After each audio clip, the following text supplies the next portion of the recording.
الحمد لله نحمده ونصلي ونسلم على رسوله الكريم أما بعد فأعوذ بالله من الشيطان الرجيم بسم الله الرحمن الرحيم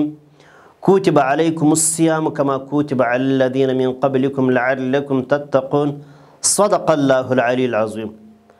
ده هر څه د مخاولا السلام علیکم ورحمة الله وبرکاته وبعد زه محمد نسیم زاهد ستاسو په خدمت کې حاضر سویم قدرمنو زموږ د نن ورځې موضوع ده په هکله د دې چې څه رقم شی دی چې هغه روژه ماتوي قدرمنو کم آیات مبارک چې ما ستاسو په حضور کې تلاوت کړ الله رب العزت خپل حکم کوي چې پر تاسو باندې روژه فرض کړل سوې ده لکه څه رقم چې پر مخکني مؤمنانو مسلمانانو باندې فرض کړل سوې وه یا پر مخکني امتونو باندې چې فرض کړل سوې وه نو په دې خاطر باندې پر تاسو هم روژه فرض کړل سوې ده اوس راځو دې شانو ته چې کم شی دی روژه ماتوي د روژې د ماتېدلو سره دوې خبرې دي یو داسې روژه ماتېدل دي چې قضا ورباندې سته او بل داسې روژه ماتېدل چې پر هغه باندې کفاره لازمیږي یو قضا مع الکفاره بل مطلقی قضا که چیرې یو چا خوراک وکړ د روژې په منځ کې روژه یې نیولې وه نیت د روژې و قصدن یې خوراک وکړئ د دې شخص روژه ماته ده پر دې شخص باندې وروسته تر روژې بیا چې دی 1 روژې لازمي دي یا یې قصدن چې شک وکړو قصد یې د روژې کړی و نیت یې د روژې کړی و پیشلمه یې کړی دی نه دی کړی خو پر هر تقدیر باندې روژه نیولې وه د روژې مبارک په میاشت کې دا د روژې مبارک خوی او عادت دی نو د دې شخص چې دی په دې چشون سره روژه ماته سوله قضا او کفاره دواړه ورباندې لازمیږي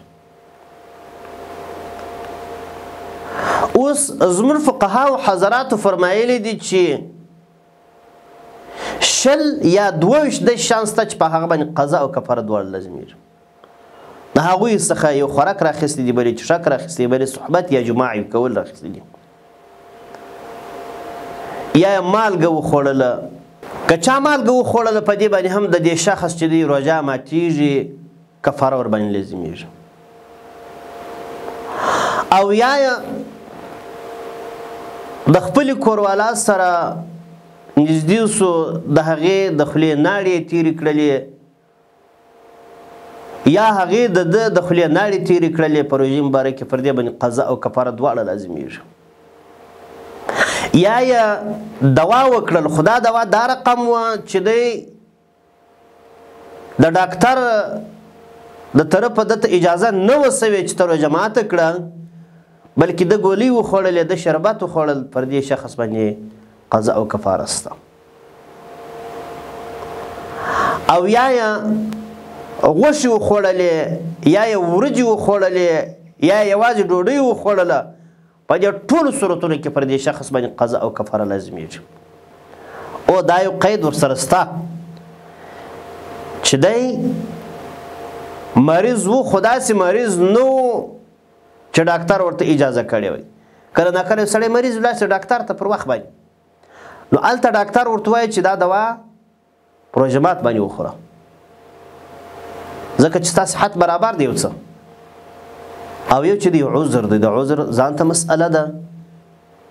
هغه یو مشهور متل دی ډاکټر یې روا کولی سي ملا یې نسي روا کولی نو په دې خاطر باندې ډاکټر نوم داسې عام ډاکټران نه دي مناسب ډاکټر به وي پر شریعت به برابر وي پر روژې بې خوا بدیږي په لمانځه بې خوا بدیږي په پوره معنا به د شریعت په چوکاټ کې وي